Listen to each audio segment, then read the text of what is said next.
My name is David Potts. I'm an employment attorney at Jones Skelton Hockley in Phoenix, Arizona. We're an insurance defense firm representing insureds, self-insureds, government entities, and corporations.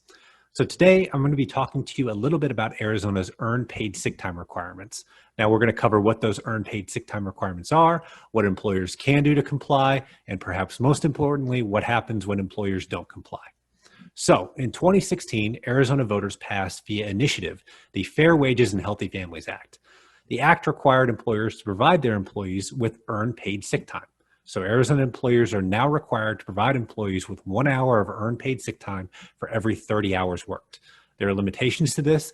An employee cannot accrue or use more than 40 hours of earned paid sick time in a year if their employer has 15 or more employees, and the employee cannot accrue or use more than 24 hours of earned paid sick time if it's a smaller employer with fewer than 15 employees.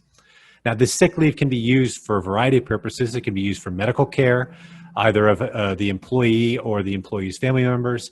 It can be used for an absence due to domestic violence.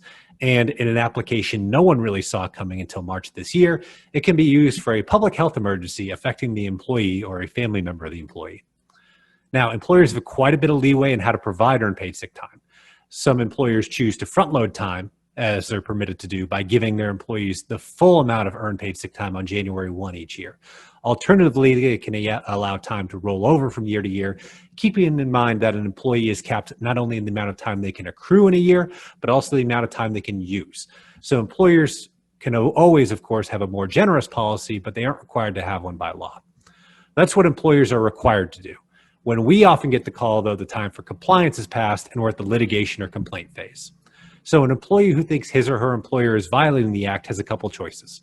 First, they can go the administrative route and file a complaint with the Labor Department.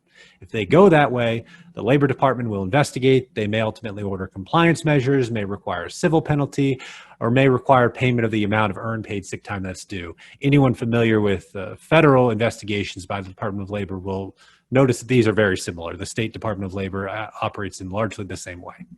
The bigger concern for employers is a civil lawsuit.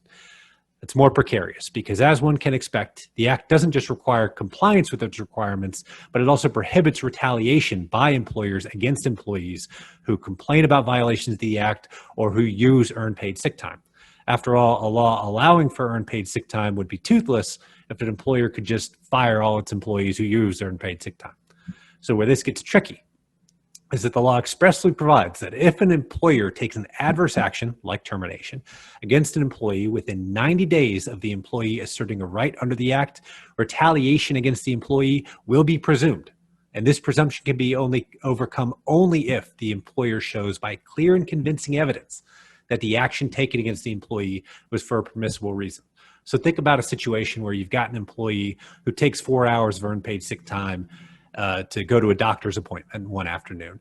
45 days later, that employee is terminated.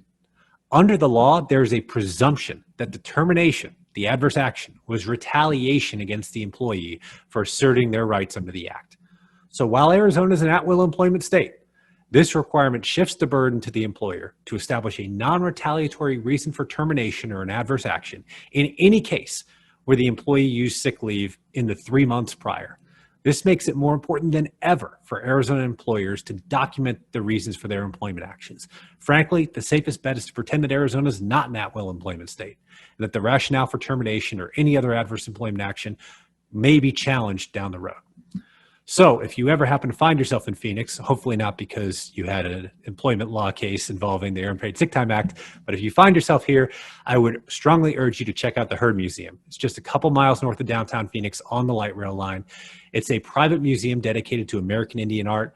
While you're there, there's all sorts of exhibits about the native people of the Southwest. There's cultural items, there's jewelry, there's a full-size Navajo hogan, which is the dwelling structure of the Navajo. And there's all kinds of interactive exhibits. It's very unique, only a couple miles north of downtown. So if you have a free morning or a free afternoon, I'd strongly urge you to check it out. So again, this has been David Potts with Jones Skelton Hockley. If you have any questions about earned paid sick time in Arizona, about employment law generally, or you just want suggestions of cool places to visit downtown, shoot me an email. My email address is dpotts@jshfirm.com. That's dpotts, dpotts @jshfirm.com. Thanks for your time.